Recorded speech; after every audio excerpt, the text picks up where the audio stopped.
Welcome back, Geek fans. This is Shane Watches segment on Geeks at the Movies. And what did I watch this week? But I watched Unbreakable. This stars Samuel L. Jackson, Bruce Willis, and who is the director, Mr. Jacob Details? The infamous M. Night Shyamalan. Ooh. So tell me a little, you had me watch this. Tell me a little bit about this. What is this about? I don't know what this is about. So this is basically a original superhero movie.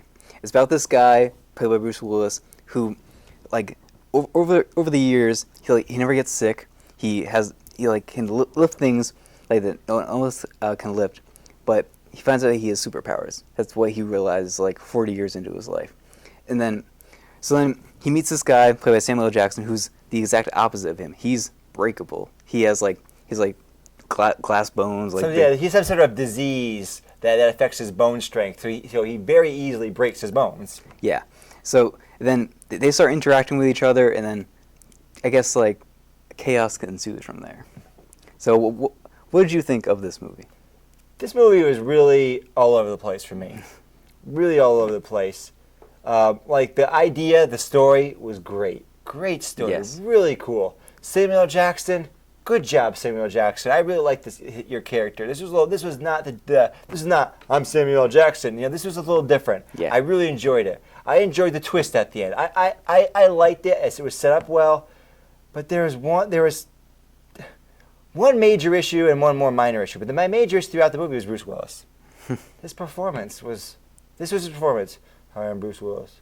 Hey. I'm slightly confused right now. Yeah. He was always low-key. Yeah. He was always kind of sad. And I know that's what he was supposed to be, but I'm sorry, you're still an actor, and you still have to hold my interest as an actor. And in some of his scenes, they just went on too long. There's a scene where he's lifting weights. Any other movie where they had the scene where he discovers he's much stronger than he thinks he is, that would have been like a 30-second, 1 minute, 1.5 minute scene. It just went on and on. Why don't you put more weights? How much is that, Dad? How much put more weights? How much is that, Dad? I couldn't believe. I was stunned at how long that went on. I was stunned that M. Night Shyamalan did not cut that scene. They did not edit it. I was stunned how many times they put on more weight to test his strength. I was stunned by how much it took for Bruce Willis to kind of accept this. Yeah. He was just so, hey, what's up? He was like a sadness from, what was that movie? Inside Out? From Inside Out. Except he wasn't blue and funny looking. Yeah. He was like, I'm plain and boring. Yeah, you have super strength, and you can never get sick. Come on, be a little bit happier. I know you're going through a divorce, but get over it. Yeah, get over it. I mean, what did you think of his performance? Just Bruce Willis' performance. Just Bruce Willis, I agree. It was probably the most, one of the least, one of the not so good parts of the movie. But the movie overall, I actually really enjoyed. Putting Bruce Willis' performance aside, he's the main character. I know. He's the main character, dude. I know, but he served his purpose with leading us through this journey that he's having. But I know he could have had a better performance and a little bit more character development in the movie. Or just a little less of his character, like that scene with the lifting weights. You literally could have cut that in half and had the exact... No, let me correct that. Had more dramatic effect. Yeah. By stretching it out, you kind of got bored of the idea. But if he had cut it in half, if he had went from 200 pounds to something that could lift 400 pounds, but no, it's incrementally increased. It was weird. Yeah. And it's also kind of weird thinking of this movie as a superhero movie, because we talk about Daredevil, we talk about the Nolan films, this is what people would really be like if they were superheroes. But then you look at this movie, this is actually what it would be like if you found out you had super strength. So it's definitely in that real world realm. That's what I really liked about it. And Samuel Jackson's character, he was basically this is a spoiler, so we're into the spoilers, but he's the supervillain of the movie. Right.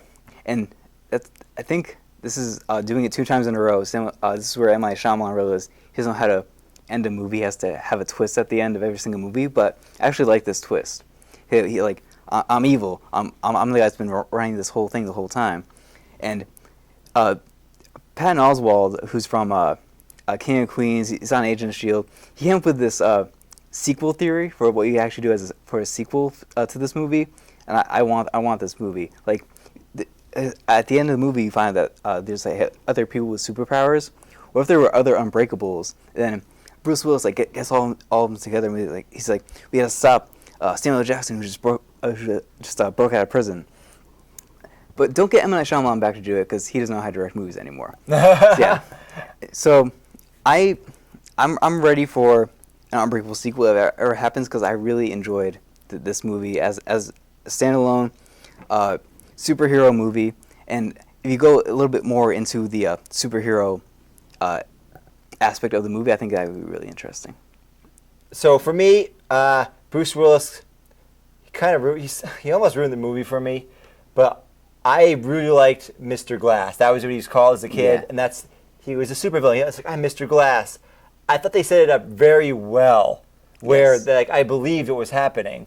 Because there's a number of accidents that occur because he's trying to find, is there anyone that actually exists that can survive these accidents? And he finds Bruce Willis. But Bruce Willis' performance, it really drags me down. Like I don't think I could even recommend this film. Like we're not going to give a score here. I don't really think about a score. But no, if I was going to score, I'm thinking I'm going to rate this 3 stars. It's one of those like it's okay. 3 stars. That's the okay. That's what I would give it. I mean, what would you give it if you were to score here? I'm a little bit above you. I do 10. I do out of 10. I'm gonna give it like a 7 out of 10. All right. So what is up next? You got to recommend me. Oh no, me recommend you a movie. I didn't think about this too much. Oh wait, I did. Kingdom of Heaven, director's cut. All right. I've been telling him about this, folks, and he's been shying away from it because he saw the original and he was like, wait, why would I want to watch that? The original wasn't so great. I literally fell asleep. But the reviews were very different. There are polar opposites on one version and the other version. So I think you might be more interested in this version. But anyways, that will be next time. So this has been Jacob Desitels and Shane Goodrich, and we're Geeks at the Movies.